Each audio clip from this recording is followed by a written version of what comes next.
चलिए खबरों में आगे बात करते हैं, जहां पर दिल्ली की सीएम रेखा गुप्ता आज करेंगी अहम बैठक। पीडब्ल्यूडी जल बोर्ड के अफसरों के साथ में बैठक करेंगी। सीएम रेखा गुप्ता अफसरों से सड़कों पर को लेकर यहां पर चर्चा करेंगे और सीएम रेखा गुप्ता के साथ पूरी कैबिनेट भी मौजूद रहेगी। दोपहर 1 बजे सचिवालय पहुंचेंगे सीएम रेखा गुप्ता। तो बड़ी खबर आपको बता रहे, जहां पर आपको बता दें कि आज अफसरों के साथ में बैठक, सड़कों को लेकर भी चर्चा। इतना ही नहीं, सीएम रेखा गुप्ता के साथ पूरी कैबिनेट भी मौजूद रहेगी। और देखिए, जिस तरीके से सीएम रेखा गुप्ता ने पूरे तरीके से एक एजेंडा यहां पर सेट किया हुआ है कि आखिरकार किस तरीके से कार्य करने हैं। तो दोपहर 1 बजे सचिवालय पहुंचेंगे, जहां पर बैठक तो करेंगे, लेकिन ऐसे इस दौरान, बैठक के दौरान पूरा खाका उन्होंने जो तैयार किया है, इसको लेकर भी वहां पर चर्चा करेंगे। पीडब्ल्यूडी जल बोर्ड के अफसरों के साथ में भी बैठक करेंगे कि पानी की समस्या या फिर इस दौरान सड़कों की समस्याओं को लेकर यहां पर विस्तार पूर्वक चर्चा वो करेंगी। तो सीएम रेखा गुप्ता अफसरों से सड़कों को लेकर यहां पर चर्चा करेंगी। सीएम रेखा गुप्ता के साथ में पूरी कैबिनेट भी मौजूद रहेगी। तो देखिए, दोपहर 1 बजे सचिवालय पहुंचेंगे सीएम रेखा गुप्ता और ऐसे में देखिए, अब पूरे तरीके से दिल्ली में विकास किस तरीके से होगा, इसको लेकर पूरी रूपरेखा तैयार की जा रही है। और अब देखिए, चाहे पानी की समस्या हो, यानी कि जल बोर्ड के अफसर पीडब्ल्यूडी सड़कों को लेकर भी यहां पर बैठक करेंगे और बैठक में तमाम पहलुओं को रखेंगे, क्या क्या कहां पर क्या कुछ समस्याएं आ रही, उनको लेकर भी वो यहां पर चर्चा करेंगी। ज्यादा जानकारी के लिए हमारे संवाददाता पीयूष तिवारी हमारे साथ में जुड़ चुके हैं। पीयूष, देखिए, 1 बजे सचिवालय पहुंचेंगे सीएम रेखा गुप्ता। यहां पर सड़कों को और पानी को लेकर अफसरों के साथ में बात करेगी, यानी कि जल बोर्ड और पीडब्ल्यूडी के अफसर इस दौरान मौजूद रहेंगे। बिल्कुल, अगर हम बात करें तो चूंकि 1 बजे का सचिवालय पहुंचने का रेखा गुप्ता का कार्यक्रम था, लेकिन जैसे अब जानकारी मिल रही है कि वो सचिवालय पहुंची हुई है। क्योंकि आमतौर पर देखा गया है कि जब नई सरकार बनती है तो समय में थोड़ा बहुत परिवर्तन हो जाता है, लेकिन सबसे बड़ी बात है कि आज जो है वो महत्वपूर्ण जो बैठक है वो तमाम अधिकारियों के साथ दिल्ली की नई जो मुख्यमंत्री है रेखा गुप्ता वो करने वाली है, जिसमें पीडब्ल्यूडी की बात करें या जल बोर्ड के जो अधिकारी हैं उनके साथ वो बैठक करेंगी। इसके साथ ही दिल्ली में तमाम जो सड़कें हैं, खासतौर से जो सड़कें खस्ता हाल है, उसको लेकर चर्चा की जाएगी। इसके साथ ही क्योंकि सीएम रेखा गुप्ता के साथ पूरी जो कैबिनेट है, जिन लोगों को जिम्मेदारी दी गई है, उनकी भी मौजूदगी रहेगी। और भारतीय जनता पार्टी सरकार की ये कोशिश है कि जल्द से जल्द कई महत्वपूर्ण जो फैसले लेने हैं वो जल्दी से लिए जाए, ताकि उसका जो क्रियान्वयन है वो उचित तरीके से हो सके और वो धरातल पर चीजें दिखने लगे। चाहे यमुना की साफ सफाई की बात करें या सड़कों की बात करें, और जो जनता से जुड़े जो मुद्दे हैं उस पर जल्द से जल्द फैसले हैं वो हो सके। और यही कारण है कि लगातार एक्शन मोड में दिल्ली की जो नई मुख्यमंत्री है रेखा गुप्ता वो नजर आ रही हैं। ऐसे में अब देखने वाली बात होगी कि जब ये बैठक खत्म होती है तो इस बैठक में क्या कुछ महत्वपूर्ण फैसले लिए जाते हैं, क्या कुछ सरकार की ओर से जानकारी दी जाती है। फिलहाल एक महत्वपूर्ण जो बैठक है वो तमाम अधिकारियों के साथ रेखा गुप्ता करने वाली है।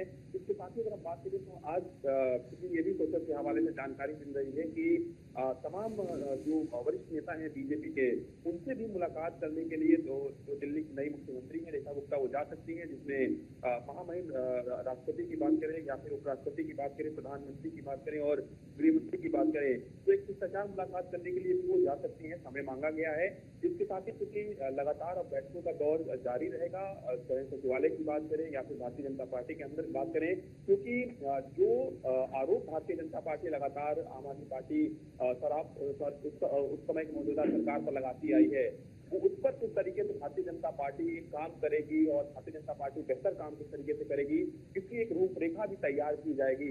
क्योंकि संकल्प पत्र तो जारी किया गया था, लेकिन भारतीय जनता पार्टी की ये कोशिश है कि जो दावे वादे किए गए हैं जनता से उनको जल्द से जल्द धरातल पर लाया जा सके, और यही कारण है कि कल भी बिल्कुल। और पीयूष, देखिए, हमने इस दौरान चुनाव के दौरान भी देखा, जो मूलभूत सुविधाएं हैं उनको लेकर दिल्ली वासियों का एक ही कहना था कि चाहे मुख्यमंत्री कोई भी बने, लेकिन उनकी जो समस्याएं हैं, हमने सड़कों की समस्याएं देखी, जब जल भराव की समस्या है, टूटी फूटी सड़कें हैं, दूसरी तरफ पानी की समस्या देखी, लोग उसको लेकर भी काफी परेशान नजर आए। और ऐसे में देखिए, सबसे पहले मुख्यमंत्री का फोकस इन 2 ही चीजों पर।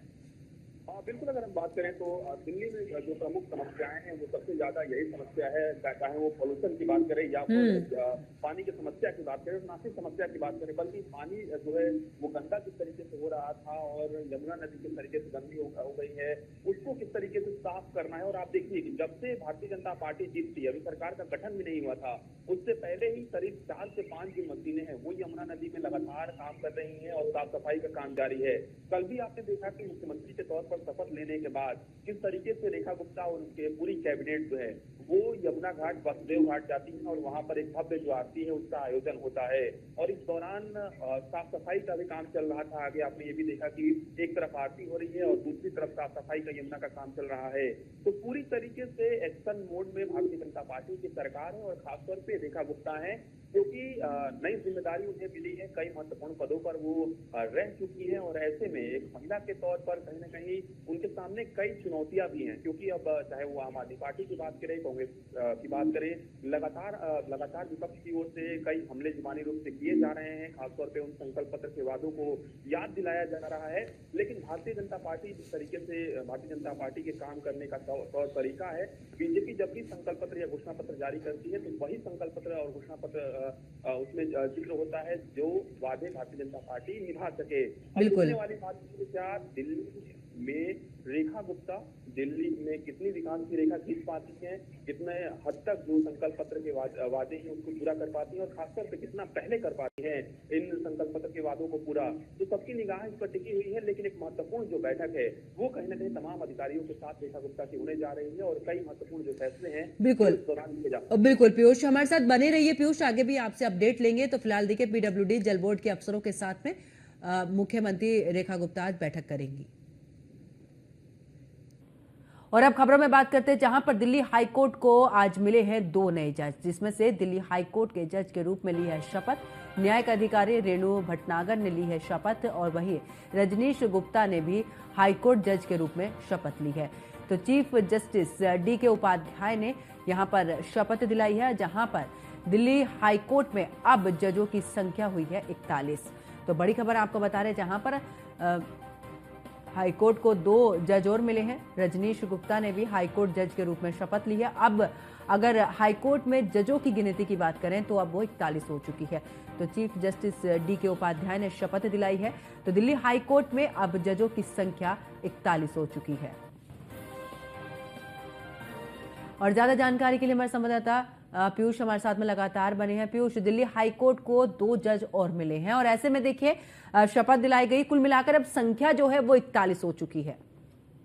बिल्कुल, अगर हम बात करें तो लगातार एक प्रक्रिया रही है और सुप्रीम कोर्ट के कॉलेजियम सिस्टम ने केंद्र को नियुक्ति की जो सिफारिश है वो की थी। और सबसे बड़ी बात है कि नियुक्ति को लेकर केंद्र सरकार की ओर से बाकायदा जो अधिसूचना है वो जारी की गई थी और राष्ट्रपति ने दिल्ली हाईकोर्ट का जो जज है वो नियुक्त किया है, जिसमें 2 न्यायिक अधिकारी जो है वो दिल्ली के हाईकोर्ट के जज नियुक्त हुए हैं। जिसमें न्यायिक अधिकारी रेणु भटनागर की बात करें, उनको दिल्ली हाईकोर्ट का जज नियुक्त किया गया है। इसके साथ ही रजनीश गुप्ता दिल्ली हाईकोर्ट के जज उनको भी नियुक्त किया गया है। इसके साथ ही चूंकि तमाम जो संवैधानिक प्रक्रिया रहती है उसी के तहत ये नियुक्ति होती है। और कॉलेजियम सिस्टम की अगर हम बात करें तो कॉलेजियम सिस्टम जो है वो बाकायदा केंद्र को नियुक्ति की सिफारिश देता है और उसी कड़ी में ये सिफारिश भेजी गई थी। इसके साथ ही अगर हम बात करें तो अब चूंकि जैसे जैसे पद रिक्त होते हैं वैसे वैसे जजों की जरूरत होती है और उस दिशा में जो सरकार है या फिर राष्ट्रपति है या फिर जो सुप्रीम कोर्ट का कॉलेजियम सिस्टम है वो काम करता है, तो निश्चित रूप से ये कह सकते हैं कि 2 जो नए जज हैं वो कहीं न कहीं मिले हैं। इसके साथ ही चूंकि जब जज ज्यादा रहते हैं, जब जजों की संख्या रिक्त नहीं रहती है, तो निश्चित रूप से लोगों को ये उम्मीद होती है कि ज्यादा से ज्यादा जो सुनवाइयां हैं वो हो पाएंगी और जल्द से जल्द जो न्याय है वो मिल पाएगा। तो ये एक बड़ी राहत जो है वो कोर्ट के लोगों की भी हुई, वकीलों के लिए भी हुई और निश्चित रूप से दिल्ली हाई कोर्ट में 2 जजों की नियुक्ति हो गई है। जानकारी साझा करने के लिए।